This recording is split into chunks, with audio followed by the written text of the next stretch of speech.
ToonGrin.com. The universe is on the verge of being destroyed. Years, whole decades gone in an instant. Until nothing is left. We gotta go. We gotta go. We're going. Skips, want to help save the universe? I'm in.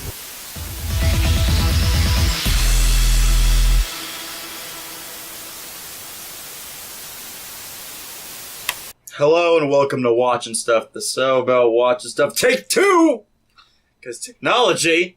Yeah, technology. God bless it. So anyways, quick summation. We watched those WWE movies. Most of them sucked. Some of them were actually really good. I think one. Yeah. After that, we decided we were talking about Hanna-Barbera, which then led to Cartoon Network and how much it sucks ass. And then it led to Cartoon Network-related movies, and now we're here. We're talking about regular show, the movie. Okay, so, WHYBOY, Yeah. you don't really have too much of a familiarity with the show. I sort of have a somewhat familiarity. I've watched some episodes from the show, actually, like maybe one or two, but I'm mostly familiar with them through the online games that I've done reviews for Bubble Blabber. And they have the sort of trope that I'm sure are in the show as well. Like 80s aesthetics, just sort of the dude bro sort of jokes. And it's just, that's all I can really imagine the show would be. Just 80s and dude bro talk. About 99% of it. There's like that 0.1% where it's like, there's some real emotional stuff there about like, what to do with your life, growing up, trying to have a relationship, dealing with heartbreak. Yeah. But most of it is that 80s aesthetic and the nonstop. Fuck it. So eventually, because it was a long-running show, Cartoon Network, like they usually do, if it's long-running, we can make money on it. Let's make a show a movie. Yes, let's make us a movie. And we got regular show, The Movie, which is the time travel story that most of us never really thought about that happened. It's weird how, like, they fall back to time travel for this, and then they did it previously on Dexter's Lab Ego Trip. Yeah, well, it's done in sort of two different ways, in a sense. Well, Dexter's Lab did it, like, tongue-in-cheek, they weren't going for actual science fiction to it. With this one, they were, and they just fucked it up. Yeah. Because the whole mentality is, in the distant future of wherever the fuck, they don't really tell you a date. At least I don't think they do. I don't remember them saying a date. Mordecai and Rigby aren't friends. There's a huge, like, intergalactic war led by this guy called Mr. Ross, who has this event horizon called the Time-NATO. Yeah. And he wants to end all reality and all time in existence. Mordecai and Rigby get in a huge fight because they had a falling out as friends. So then after evil future Mordecai shoots future Rigby in the chest, future Rigby goes back in time to current day Rigby. And you see Mordecai and Rigby are having that conversation where it's like, no, we can't work at the park forever. Don't worry, they don't actually by the end of the fucking series. Yeah. Because they have two separate timelines. Because one of them is they become accomplished musicians, and another one is they just grow up and raise families. So after fucking future Rigby shows up, and he tells them what happens, he drops dead, which is hilarious. Then they have to go into the past, so we get to see Mordecai and Rigby when they were kids, where they look exactly the same, but they have hair. Yeah. Which has me believe they went bald, I guess. With 80s hairdos. With like 80s hair, because it's the 80s. The show does that a lot, actually, where it's like, it lets you know it's the 80s. And it's almost like that BoJack Horseman bit where it's like, generic 80s new wave, beep, bop, beep, bop, beep, bop. This is a song from the 80s, the decade which it currently is. It is that sort of tongue-in-cheek sort of style that regular show is sort of more famous for, even starting more in the games. Here, I do find that it's a little bit on the nose in a way, in a sort of an obnoxious way in the end. well, that's the whole show, though. Yeah. There's like their 100th episode is great because they play like The Touch that's famous from that Transformers animated movie that came out in the 80s. I'm trying to remember Touch. You got the touch. You got the power.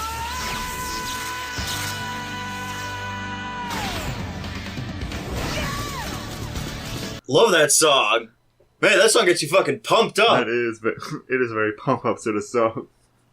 So, the idea is that now the park gang has to go back in time. They have to make sure that they stop the Time-Nado from ever being conceived.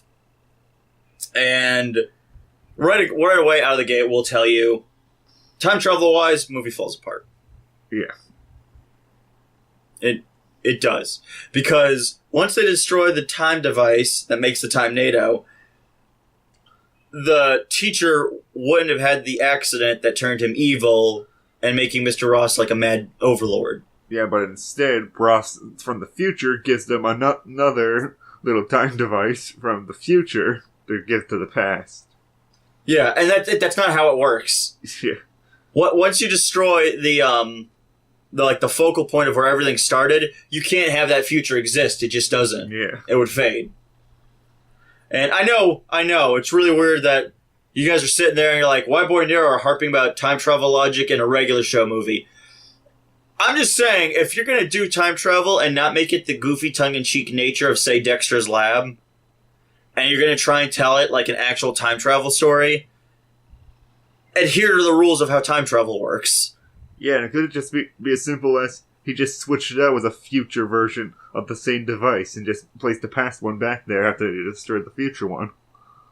The same device that wouldn't exist because that future wouldn't exist because it was disrupted in the past.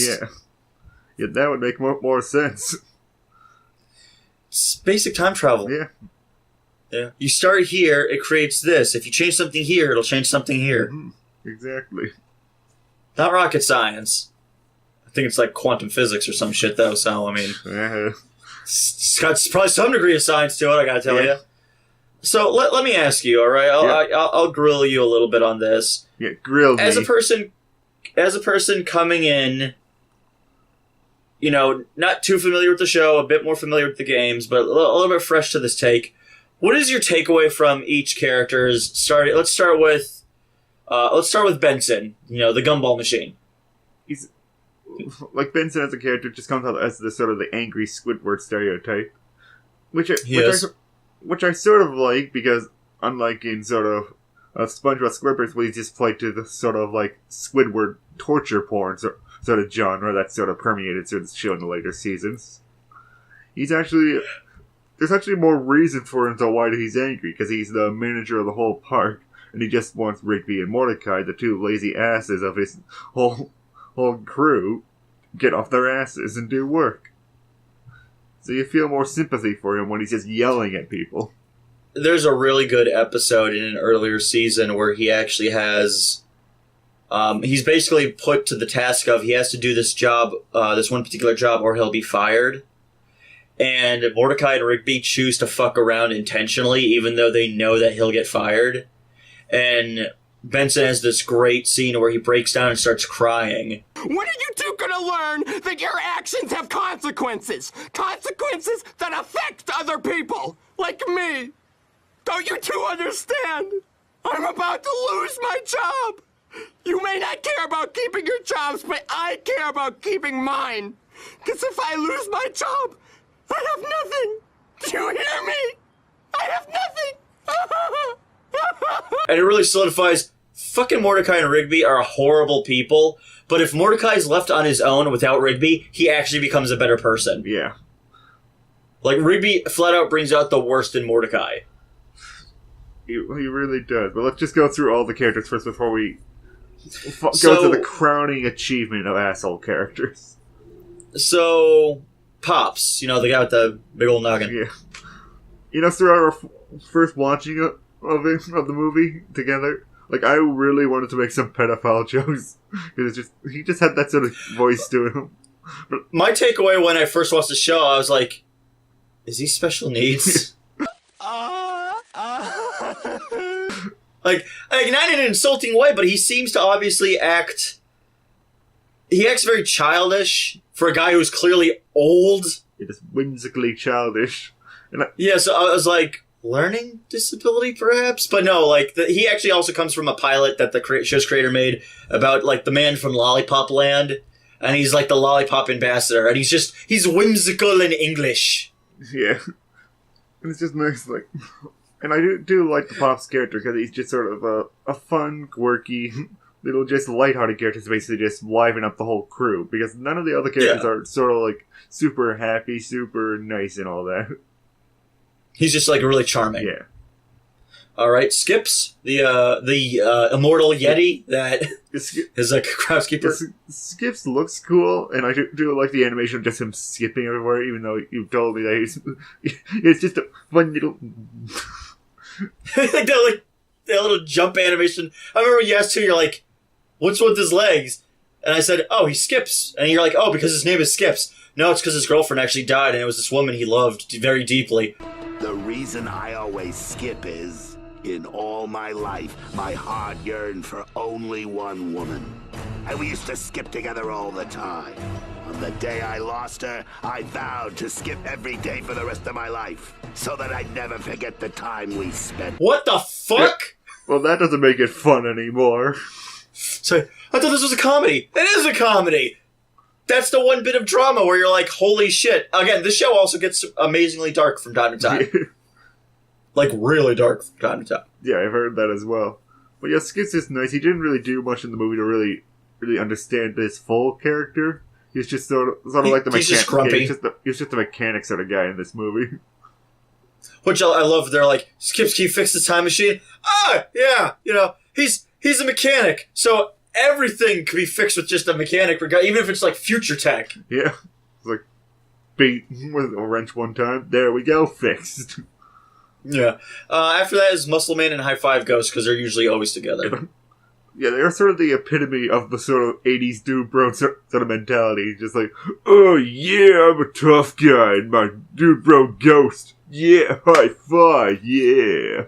I actually really like Muscle Man and High Five's Ghost. They're very fucking funny. Yeah, they are funny characters, and I just sort of like their voice. It's just sort of like that douchebag voice personality. Yeah, that sort of went into what... You know who else? Sort of went to what... You know who else has a douche personality? My mom! God, he always says that joke, too. Yeah, that's sort of the voice that went into what the vanilla voice came into. Like, it first started off as a dude bro sort of personality, but then you gotta do it lower. It's just like, you gotta give sort of like a non-Karen sort of vibe to it. It's like, God. It's that Valley Girl level. So, okay, then we got the creme de la crap. We got Mordecai and Rigby. So, first off, Mordecai, what's your takeaway from the movie of who his character is? I sort of really like Mordecai in the end, because basically his sort of like arc throughout the whole movie is sort of that questioning of, do I really want to just spend my time in the park just goofing off for all my days left now? Or do I want to go do something else? Which is a very sort of real life sort of problem. Like, I'm even dealing with that right now, just doing a whole bunch of, like, job search on the side. It's a real issue. He feels like a person. Yeah. And, yeah, so that's why I really like him. It's just when you bring Rigby into everything, it's just sort of like, oh, well, now he's a dude bro now as well. He got infected with the virus. Rigby is the kind of character that, if you guys anybody ever remembers growing up, and your parent always tells you, like, don't hang out with that one person because they're a bad influence, Rigby fucking encapsulates everything about that kind of character. He really is. He is just such an awful person. And there's just... Chronic liar. Yep. Selfish. Yeah, it's just those two things, really, but that just sort of expands into his full persona. Like, he constantly intentionally is a dick, and on like 9 times out of 10 he doesn't really care. That's one of the moments that really pissed me off about this. Like, Mr. Ross's whole motivation for this is that Rigby messed up one of his volleyball tournaments to basically ruin his dream and such. It was the big game to win. Yeah. And Rigby, for no reason, comes in with a saxophone.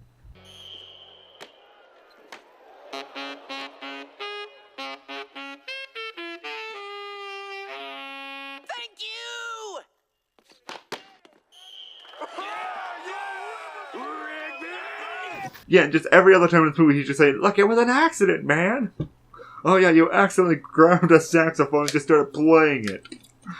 You grabbed a saxophone, walked into the gymnasium where, like, all the bleachers were filled with people and a volleyball tournament was clearly going on. You then accidentally played a note that accidentally distracted everybody and cost them the championship game. Rigby's a fucking douchebag. He really is. And he never stops being a douchebag. Even all the way to the series finale, he is a douchebag. He really, really is. I just can't see anything redeemable about his character because he finds it. There's finds nothing. it so hard to just apologize. But even when he does apologize, the show sort of just lets him glide by on everything. Well, I'm sure you did all you could to save your friendship, too. Yeah, I did a bunch of stuff. I wallowed in self-pity, I flew off in a rush. Whoa, you did do a lot. I know! There's literally nothing else I could do. You're a fucking piece of shit. I hope you get cancer and die. It's like, yeah, like if I was there, I would have apologized or something. I just apologize. Like, it's more the subtext of the situation, just more just saying, like, apologize, you friggin' idiot. What really killed me, and it's funny, because by this point, my friend Verb and I had been watching a regular show for a very long time, and we hate Rigby. We think he's, like, just one of the worst characters in animation. What a douchebag. There's, like, no other summation. And we get to the point where they're about to finish high school, and they sent out certificates to, college university. Yeah. I love the jokes, by the way. Those little jokes are usually the funniest ones, where it's like college university. Yeah, it's just a tongue-in-cheek. So like, this could be anything that we possibly could want, but let's go to the most uncreative ones as possible. It's like I have Puppet the Puppet. Yeah, but like that's why it's funny. So, like, the whole idea is that college university is supposed to be the college that anybody can get into, regardless of grades. Which is great for Rigby, because Rigby's a colossal fuck-up. Which is another thing, by the way, is he chooses to constantly squander doing classwork, and then he has the gall to, like, beg for a makeup project to pass.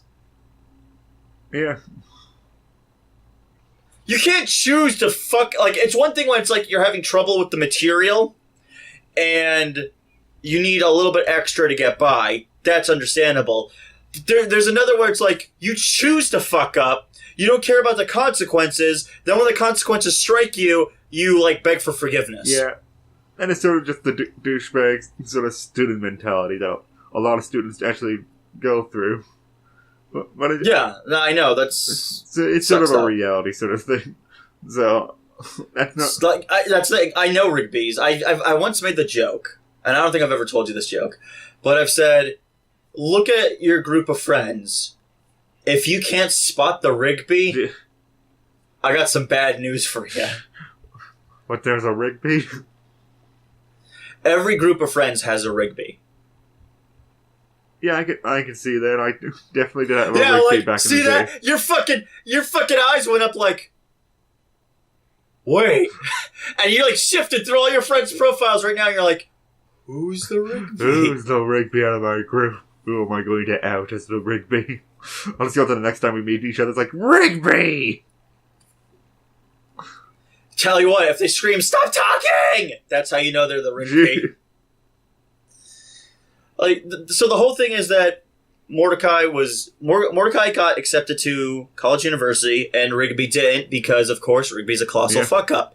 We can't feel bad that he's a colossal fuck-up, because he chooses to be a colossal fuck-up. And when he sees that Mordecai made it in, he steals Mordecai's acceptance letter, destroys it, and replaces it with a forgery, saying that he was denied. So Mordecai would never go to the college he wanted, he would never become the artist he wanted, and the end result is he ends up at the park with Rigby. Yeah. Now, mind you, after the fact, this is kind of retconned anyways, because at the end of the series, he does become a fucking artist.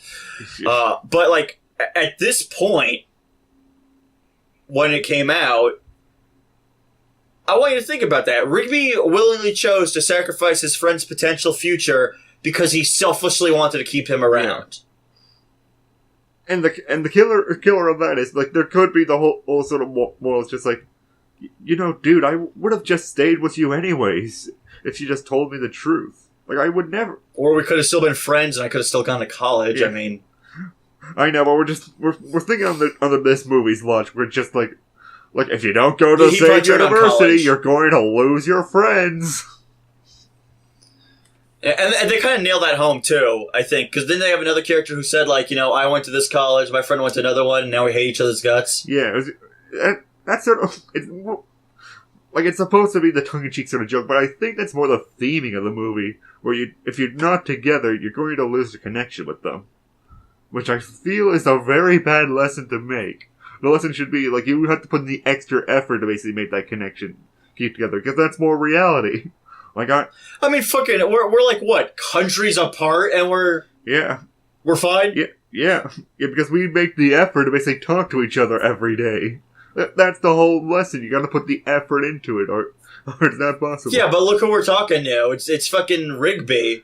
Yeah, so his effort is lying to basically get them to stay together. His effort is committing a federal crime, because he tampered with mail. Yeah. And then he decided to screw over his friend's future because he selfishly would rather keep him around just because he doesn't want to lose him. Rigby's a sack of shit, and the worst part is, the movie never penalizes him for being this horrible. The movie is sort of setting it up that he should be penalized, like the whole Father Time situation. But then after that, Rigby goes to save Mordecai as they're going to the final climax of the whole Tornado thing. And so they finally have their talks, just like, Mordecai, I'm sorry for not getting you to the college university. And Mordecai's just like, you know, dude, it's alright. I probably wouldn't have gone there anyways. And just sort of like, oh, well, you just brushed away all of what Rigby was saying. Good for you. He's completely, basically in the right now. The thing about the film, too, is there isn't much meat. Yeah. It really is like they just took the regular show, stretched it for an hour. Yeah. Like, if you chopped out all the unnecessary bits, like with the rest of the park gang, it could have just been an episode where it was just Mordecai and Rigby learning that Rigby lied to get them to stay together. And it would have been just fine as a half-hour sort of, like, almost flashback sort of episode. As there was that one scene where they were where Rigby was going through the hallway, and basically all the portals around him were showing episodes from the past. You know, to wrap it up, what's your rating on this one? Because I know where I'm at. I would say almost a crud chowder, but I'm just not as angry with it as I would have been. Like, even as a 30-minute movie just stretched out to an hour long, sort of epic in a way. Like, I've watched a bunch of, like, the Scooby-Doo movies that do the same thing. Like, this was able to, like, piece together a basic structure. The thing that really ruins it for me is the Rigby character, and how, moral-wise, he doesn't really get a moral at the end. Just says, I'm sorry! It's just like, oh, I'm completely fine now. Hooray! So, really, meh. I'll concede to that. I mean, I wanted to give it a crud chowder. Most of that is on Rigby, who actually is a rock bottom piece of shit of character. It is sort of a meh kind of watch. It's not one of their worst animated films they've done. I would argue it's definitely forgettable, though. Mm-hmm. And unfortunately, they have a lot of films like that where it's like you don't really remember it after seeing it. I feel like this and like My Gym Partner's a Monkey, they're the kinds that fall by the wayside that you just don't really think about at the end. Recollect. There was that other Cartoon Network movie that we watched. I don't think we'll be forgetting that for a while. Oh, Reanimated? No, I think there needs to be that needs a full-blown review, I think, because I feel like we could just tear that one a new asshole. That's on our list of stuff to do. We were just both like, oh god, after a regular show. Show looks like a gem. We were so ready to dive into Reanimated and be like, okay, we remember not liking this. And that's it. It was like, we remember not liking it. And we were going to go, and then we were going to do it for an episode of Watchin' stuff. And then we watched it. We didn't laugh. Once. Not a single time. Not even a pity chuckle. like the most we got was a scene happened, and I would go, "Oh, well, that could have been funny." And I probably just laughed at the overly stupidity of it, even though the movie didn't really intend it. You would laugh at like when I would say something very dry. Yeah. So like when something happened, I said, "Oh, well, that could have been funny." You laugh at the idea of me saying it could have been funny, as opposed to the actual joke that the movie was trying to make. So we'll probably review the fuck out of that one, and honestly, that might be a 2-man kind of crew deal, because I know I definitely want to get a little bit of that script action. Yeah, we'll definitely cover that someday, and it just sort of puts into my mind that regular show, it's just still meh quality. Like, you can watch the whole movie. It could have been reanimated! It could have been reanimated. That's all we can say about the Cartoon Network movies. If you're at least meh-worthy, you could have been reanimated, so we'll give you a pass. A Met pass. But, you know, much like Rigby, regular show the movie does the bare minimum to scratch by. Ooh, that's sort of clever in the connections there. And this is Watchin Stuff. I'm Nero and he's WHYBOY. Yeah. So always remember, guys, Watchin Stuff. And always, you know, remember to tune in. To ToonGrin and brush your teeth. Brush your teeth, you know, say your vitamins and eat your prayers and all that good stuff. And remember, 80s. Oh! Oh! Oh! Oh!